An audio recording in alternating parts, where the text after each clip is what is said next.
देखो ममता, मैं आज ऑफिस जाने के मूड में नहीं हूँ। किसी का फोन आए ऑफिस से तो बोल देना कि मैं घर पर नहीं हूँ, किसी जरूरी काम से गांव गया हूँ। ठीक है, मैं चला सुने, बाकी मैं संभाल लूंगा।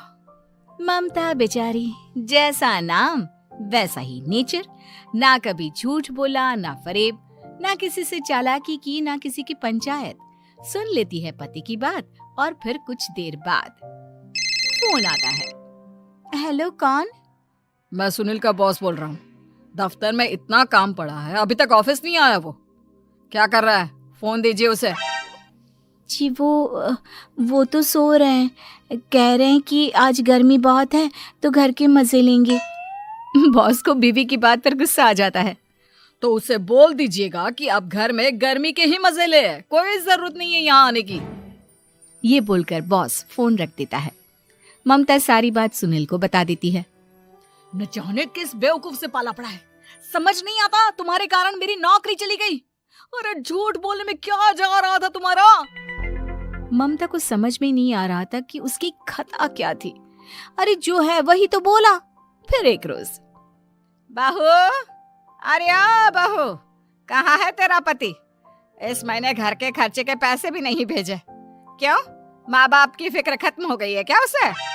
बाय लागू माँ जी, वो ये बोल रहे थे कि माँ को क्या है, घर का राशन, खेत का पैसा, मवेशी का दूध, फिर भी न जाने क्यों मेरे सर पर भार देकर बैठी है। तभी सुनील ममता के मुंह पर हाथ रख देता है।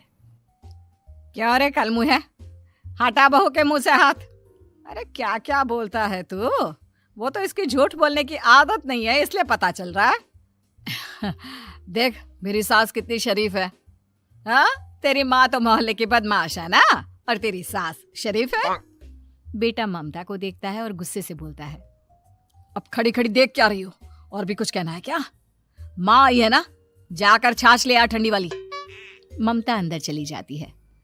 माँ, इसके सच बोलने की आदत के कारण मेरी नौकरी जाते जाते रह गई। वो तो मैंने अगले दिन जाकर पैर पकड़ लिए मालिक के, नहीं तो। सब जानता है बहू की आदत नहीं है झूठ बोलने की, तो तू शांत क्यों नहीं रहता? क्यों उसे झूठ बोलने को बोलता है? फिर एक रोज, बहू जा अपनी पड़ोसन के पास और उससे बोल कि वो लाल वाली साड़ी जो उसने नए साल की पार्टी में पहनी थी, तुझे वो चाहिए। ना माँ जी, मुझे नहीं चाहिए। वैसे भी कल जिस शादी में जाना है ना, वहाँ के लिए तो मेरे पास काली साड़ी है। सास सर पर हाथ रखकर, अरे बुद्धू, मुझे चाहिए साड़ी। वैसे भी तुम लोगों में तो साड़ी का लेन देन चलता है ना, तेरी भी तो उसने पहनी थी ना। हाँ माँ जी, वो क्या है ना, हम दोनों के कपड़े एक दूसरे को आ जाते हैं। मैं ले आती हूँ आपके लिए साड़ी। बहू पड़ोसन के पास जाती है। कैसी हो निर्मला, तेरी लाल साड़ी चाहिए थी। क्यों? तू तो बोल रही थी कि तेरे पास काली वाली साड़ी है, तू वही पहनेगी, फिर लाल का क्या करेगी? अरे मैं तो काली ही पहनूंगी, लेकिन मेरी सास ने देखी थी तेरी लाल साड़ी, वो नए साल की पार्टी में तूने पहनी थी ना, तो इसलिए वो मांग रही है। ये सुनकर पड़ोसन थोड़ा परेशान हो जाती है। देख ममता, तेरे लिए तो मैं एक बार को साड़ी दे भी देती, लेकिन तेरी सास के लिए नहीं। वो क्या है ना, तू तो जानती है कितनी गंदी आदत है तेरी सास की, खाया पिया सब कपड़े पर ही पोंछ देती है। मेरी लाल साड़ी बहुत महंगी वाली है, पता चले उस पर हल्दी तेल का निशान लगा हो। ममता घर आ जाती है खाली हाथ। ममता को देखकर, नहीं देना उसका लूटी ने साड़ी। अब आए तुझसे लेने तेरा सामान, अच्छे से बताती हूँ। माँ जी वो क्या है ना, मुझे तो वो दे रही थी, लेकिन आपके नाम पर नहीं दी। अरे किसने बोला था मेरा नाम लेने को? बोल देती तुझे पहनना है, लेकिन ना, तू तो ठहरी सच की देवी। न जाने सास क्या सोचती है और हंसने लगती है। अरे माँ, क्या हो गया? क्या सोचकर हंस रही है? याद है जब बहू को देखने गए थे? हाँ बस सही बात है। याद आ गया कैसे मेरी सास बाजार के खाने को बोल रही थी कि ममता ने बनाया है। और बहू ने आकर सब बता दिया कि ये सारा खाना तो बाजार से आया है, वो भी कल्लू हलवाई की दुकान से। ममता दोनों की बात सुन रही थी। हाँ माँ जी, वो कल्लू हलवाई का ही था। मुझे तो आज तक पता नहीं चला कि माँ ने क्यों कहा कि मैंने बनाया है। खैर, मैं तैयार होती हूँ, शादी में जाना है ना।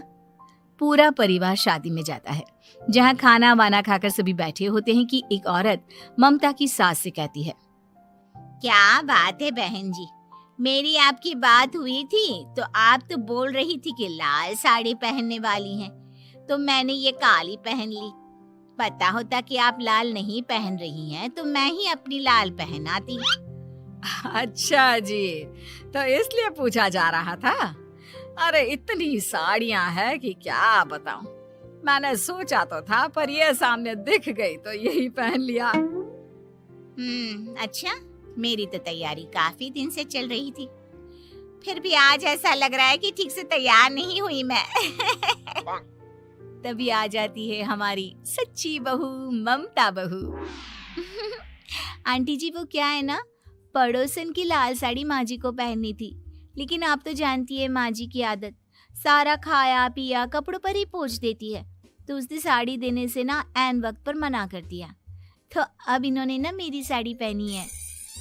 औरत ममता की सास को घूरती है, अरे मांग कर ही साड़ी पहननी थी क्या? हम जैसे तो खुद की ही साड़ी पहनते हैं, चलो चलते हैं। सास का गुस्सा अब ममता पर फूट पड़ता है। अरे क्या जरूरत थी ये बात सबसे कहने की? अरे घर की इज्जत का कोई ख्याल है कि नहीं तुझे? हाँ, मैंने क्या बोल दिया माँ जी? मुझे क्यों डांट रही है? मेरी गलती क्या है? ममता को रोता देख सुनील आ जाता है। अरे माँ, क्या हो गया? पता है ना शादी का माहौल है। सास सारी बात बेटे को बता देती है। देख रहा है तेरी बहू का हाल। अरे इस लड़की को तो ये भी नहीं पता कि कब कहाँ क्या कैसे बोलना है। अरे लेकर जा इसे यहाँ से। सभी घर आ जाते हैं। सास का मुंह तो फूला ही रहता है कि एक दिन। चलो बेटा, बहुत दिन तुम लोगों के साथ रह ली, अब चलो। वैसे भी ऐसी बहू के साथ समय कैसे कटे, जो ना झूठ बोलती है ना लोगों की चुगली करती है। अरे गांव में ही ठीक हूँ मैं, कम से कम 4 घर की खबर तो मिलती रहती है, वो भी मसाला डालकर। कैसी बात कर रही है माँ? अभी तो आई है, रह जाना, कितना अच्छा लगता है तेरे रहने से घर। तभी ममता आ जाती है। अच्छा लगता है, लेकिन आप तो बोल रहे थे कि न जाने कब तक रुकेगी, जाने का नाम ही नहीं ले रही। जाए तो कम से कम घर में थोड़ा सा फ्री सा तो फील करूं, यही बोल रहे थे कल माँ जी आपके लिए। सास बेटे को देखती है, लेकिन क्या कहती बेचारी, जब अपना ही सिक्का खोटा हो। चली जाती है चुपचाप गांव। फिर एक रोज घर की घंटी बजती है। सामने खड़ा होता है सुनील का बॉस। सुनील है क्या घर में? वो क्या ना, मैं यहाँ से गुजर रहा था तो सोचा थोड़ा ऑफिस का काम डिस्कस कर लूं। ममता कुछ कहती कि तभी वहां सुनील आ जाता है। अरे बॉस, आप आइए आइए। क्या बात है, घर तो बहुत सुंदर है। वैसे भाभी जी, आपकी खूब बातें सुनी है कि आप कभी झूठ नहीं बोलती। ये तो पता नहीं, लेकिन हमेशा सिर्फ कुछ न कुछ ऐसा बोल देती हूँ जिससे परेशानी हो जाती है। मैं ऐसा नहीं चाहती, लेकिन क्या करूँ।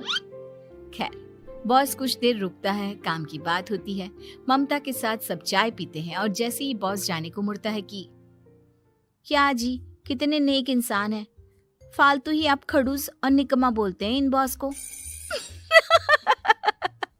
अब क्या, बॉस के कान तक खुद के लिए अनमोल वचन पड़ जाते हैं। और फिर ओह, तो ये बात है। और क्या कहता है ये? अरे बॉस, आप भी किसकी बात पर विश्वास कर रहे हैं? अरे इससे तो ये भी नहीं पता कि आलू प्याज कहाँ रखा है। अरे ये क्या जाने क्या बोलना है क्या नहीं बोलना है। मतलब जो मुंह में आ रहा है बोले जा रहा है। भाभी जी, आप बताइए। नहीं बॉस, लग रहा है कि कुछ गलत बोल गई मैं। वैसे ये सिर्फ इतना ही बोलते हैं कि आप में कोई टैलेंट है ही नहीं, आपकी नौकरी इन्हीं के कारण तो बची हुई है। अरे बस कर ले अम्मा, अब क्या करवा कर मानेगी, बड़ी मुश्किल से तो नौकरी बची थी मेरी। सही कहा, बची थी, लेकिन अब निकल गई। तेरे टैलेंट के भरोसे चल रही है ना मेरी नौकरी, अब देख तू। अच्छा, तो आप भी यही मानते हैं? वैसे ये बात तो है, सुनील काफी टैलेंटेड है। बॉस चला जाता है। सुनील सर पकड़कर बैठ जाता है। माना सच बोलना एक अच्छी आदत है, लेकिन ममता आज का समय ऐसा नहीं है। तुझे थोड़ा सा समाज को देखकर खुद को बदलना होगा, समझी? जी मुझे तो पता ही नहीं चलता कि मैं क्या गलत कर रही हूँ। यकीन मानिए मैं जानबूझकर नहीं करती। सुनील सोच लेता है कि वो किसी न किसी तरह अपनी बीवी के इस भोलेपन का इलाज करके रहेगा, लेकिन सवाल ये कि कैसे का जवाब अब मिल जाता है। और फिर एक रोज ममता की माँ आती है। ममता, तुझे तो पता है तेरे पापा का काम ठीक नहीं चल रहा है, कुछ पैसों की जरूरत थी, तेरे पास हो तो मदद कर दे बेटा। ममता माँ को घर खर्चे से बचाए पैसे दे देती है। पैसे देने के बाद सुनील आ जाता है। अरे सासू माँ, आज यहाँ कैसे आना हुआ? नहीं बेटा, वो ममता की याद आ रही थी ना तो आ गई। वो क्या है ना, पता है पापा का काम ठीक नहीं चल रहा है तो माँ कुछ पैसे लेने आई थी। क्यों? यहाँ क्या पैसे का पेड़ उगा है? अरे कौन सी माँ अपनी बेटी के ससुराल का खाती है? कोई जरूरत नहीं है पैसे देने की। वापस कर दो माँ जी पैसे और निकलो यहाँ से। आगे से यहाँ पैसे लेने नहीं आना। सुनील ये बोलकर निकल जाता है। उसके जाने के बाद, बेटा ममता, तूने मेरी बेइज्जती कराने के लिए यहाँ बुलाया था क्या? अरे छोटा सा झूठ बोल देती तो तेरी माँ की इज्जत बच जाती, लेकिन चलती हूँ मैं। सास बाहर जाकर बाहर खड़े सुनील से कहती है, तेरे कहने पर बेटा हमने ये नाटक तो खेल लिया, लेकिन उसका क्या असर होता है ये नहीं पता। थोड़ी देर बाद सुनील घर आता है। देखिए, मुझे मेरी गलती का एहसास हो गया है। मैं समझ गई हूँ कि सच कितना सच होता है और उसकी कीमत आज के समय में बहुत बड़ी है। माफ करना, मैं आज से सच कभी नहीं बोलूंगी। क्या? कभी नहीं? फिर क्या, दोनों मियाँ बीवी खुश रहने लगते हैं क्योंकि बीवी को थोड़ी सी झूठ की आदत हो जाती है। सास का कायाकल्प। राधा को अपनी सास से बहुत प्यार था। मम्मी जी, आपकी साड़ी कितनी प्यारी लग रही है, काश मैं भी आपके जैसी साड़ी पहन पाती। अरे बेटा, हमारे जमाने में तो साड़ी ही चलती थी। तू क्या करेगी साड़ी पहनकर? दिन भर भागा दौड़ी करती है, साड़ी कंफर्टेबल नहीं फील कराएगी। तू तो ऐसे ही जचती है बेटा। राधा सास को लेकर घूमने जाती, सैर करती और उनसे खूब बातें किया करती थी। एक दिन, अरे राधा और माँ सुनो, अब हम लोगों को बम्बई चलना पड़ेगा। मेरी नई नौकरी वहीं लगी है। अरे वाह माँ, कितना मजा आएगा ना। अरे नहीं नहीं, मैं नहीं जाऊंगी। बड़ा शहर, बड़े लोग, मेरा दिल नहीं लगेगा। अरे माँ, मैं हूं ना आपके साथ। और सारा परिवार बड़े शहर में शिफ्ट हो जाता है। एक दिन, राधा, तू भी अब नौकरी में जाने लगी है। मैं तो बोर हो जाती हूँ। सोच रही हूँ आसपास की औरतों से दोस्ती कर लूँ। हाँ हाँ माँ, और क्या, यहाँ की औरतें तो किटी पार्टी और बहुत सी फन लविंग एक्टिविटी करती हैं। तो बेटा, 2-4 फन लविंग से मुझे भी मिलवा देना। बहू सास के साथ बाहर निकलती है तो देखती है कि सास की उम्र की जो औरतें टहल रही हैं, उनका पहनावा ओढ़ावा सास से बिल्कुल अलग है। लेकिन फिर भी राधा एक औरत को रोकती है। Hello aunty, how are you? Oh great darling. Aunty, हम लोग यहाँ नए शिफ्ट हुए हैं, ये मेरी मम्मी है, क्या ये कल से आप लोगों को ज्वाइन कर सकती हैं? वो औरत सास की तरफ बड़ी ही अजीब नज़रों से देखती है, फिर कहती है, अब ठीक है, कल से भेजती ना। सास समझ जाती है कि उस औरत को वो ठीक नहीं लगी, लेकिन फिर भी वो कुछ नहीं बोलती। अगले दिन, अरे माँ, अच्छी सी साड़ी पहनकर तैयार होकर जाइए, आपको आपकी दोस्तों के पास जाना है ना। और नहीं नहीं, मैं सोच रही हूँ घर पर बैठकर टीवी देखूं। वैसे भी रामायण का नया एपिसोड आएगा। नहीं माँ, आप जाओ ना, लोगों से मिलो, बात करो, अच्छा लगेगा। ना चाहते हुए भी सास उन लोगों के पास जाती है, लेकिन सभी सास से बुरा व्यवहार करते हैं। सास मुंह लटकाकर घर आ जाती है। बहू समझ जाती है कि सास को कुछ हुआ है। वो रोज सास को पार्क में भेजती, लेकिन सास रोज मुंह लटकाकर वापस आ जाती। क्या हुआ माँ, आप बाहर जाकर खुश नहीं होती हैं? अरे बेटा, खुश तो हूँ, लेकिन लेकिन क्या माँ? आपको तो लोगों से मिलना, बातें करना अच्छा लगता था। मैं देख रही हूँ कि आजकल आप बाहर से आती हैं तो परेशान सी दिखती हैं। सास कुछ नहीं कहती, अपने कमरे में चली जाती है। अगले दिन राधा चुपके से सास के पीछे पार्क में जाती है। हेलो, कैसे हैं आप लोग? एक औरत मुंह बनाकर साइड हो जाती है। सभी एक दूसरे से बात करती हैं, लेकिन राधा की सास साइड में चुपचाप अकेली बैठी रहती हैं। राधा घर आती है और सास के वापस आने का इंतजार करती है। सास मुंह लटकाकर घर आती है। अरे मम्मी जी, तब से इंतजार कर रही हूँ, जल्दी तैयार हो जाइए, मार्केट जाना है। राधा सास को लेकर बाजार जाती है और उन्हें कुछ मॉडर्न कपड़े दिलाती है। अगले दिन सास उन कपड़ों को पहनकर पार्क में जाती है। Oh my God, you are looking gorgeous. Beautiful top. कहाँ से लिया? हे, मेरे घर में कल किटी है, तुम जरूर आना। अजीब औरतें हो तुम लोग। मैं रोज आती थी तब तो तुम लोग सीधे मुंह बात भी नहीं करती थी। आज इन कपड़ों को देखकर तुम मुझे घर बुला रही हो। लेकिन सुनो, अब मुझे तुम लोगों से कोई बात नहीं करनी और ना ही दोस्ती करनी है। अरे, तुम तो बुरा मान गई। वैसे दोस्ती नहीं करनी थी तो ये कायाकल्प क्यों किया? ये मेरी बहू ने किया है। मैं यहाँ सिर्फ ये देखने के लिए आई थी कि तुमको मुझसे समस्या है या मेरे कपड़ों से। कपड़े तो बदले जा सकते हैं। अच्छा चलो, जो भी हो, अब हम लोग तुम्हें अपने साथ रखने को तैयार हैं। लेकिन अब मुझे तुम लोग नहीं पसंद। ये बोलकर राधा की सास वहां से चली जाती है। वाह माँ जी, आज तो आपका चेहरा खिला खिला सा लग रहा है। लगता है आपकी सहेलियों ने आपको अपना लिया। हाँ, वो तो अपनाना ही था। दिखावे वाली जो है वो, मेरे कपड़े बदलते ही उनका दिल बदल गया। लेकिन आज मैं उन्हें मना कर आई। अरे क्यों माँ जी? क्योंकि उन लोगों को मुझसे नहीं, मेरे कपड़ों से दोस्ती करनी थी। वैसे मेरे पास तो तू है ना, मेरी प्यारी बहू। मुझे किसी की जरूरत नहीं है। अरे नहीं नहीं माँ जी, आप ऐसा क्यों सोच रही हैं? बेटा, ये गलत भी तो नहीं है। जैसा देश वैसा भेष। क्यों? ठीक है ना माँ, अब जब ये हम लोगों का देश है तो क्यों ना हम यहाँ का भेष अपना ले।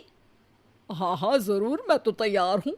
समय के साथ खुद को बदलने में कोई बुराई नहीं है, लेकिन कहीं नकल के चक्कर में बंदर ना दिखने लगूं। खैर, बहू लग जाती है सास की कायाकल्प।